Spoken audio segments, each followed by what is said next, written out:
systems and automation contractor, and we work with clients to choose, install, and maintain the right technology for their facilities. Working with technology daily, we know it's an important part of the solution to our current health-related challenges, helping promote a healthy workplace and prepare for the future. If we weren't before, we're now very aware of how easily illnesses can spread.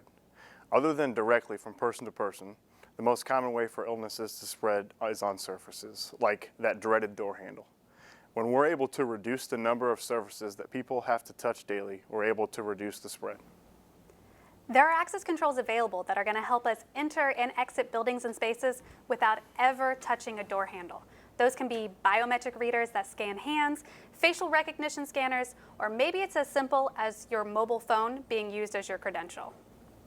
There is technology that can help us identify who might be ill, and it can do so without contact.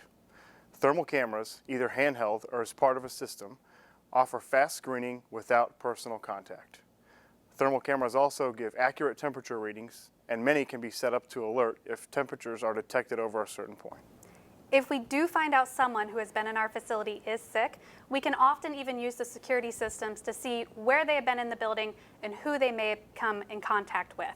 Privacy is still very important though, so if we do use our security systems for this, we want to make sure that we're still adhering to all privacy laws. Many people have been working remotely for weeks now. We've Zoomed, WebExed, Skyped, and Teamed. There are technologies to support this new way of collaboration. Video capabilities in conference rooms, so you can have a small group in the conference room connected to any size group via video. Or wireless sharing, so that all the meeting participants can connect and manage their part of the meeting from their own devices. No sharing of the keyboards, mouse, or any other remote control. Let us know what questions you have about shifting to touchless and what options you would like to know more about. You can contact either Keith or myself by visiting our website at www.ermco.com.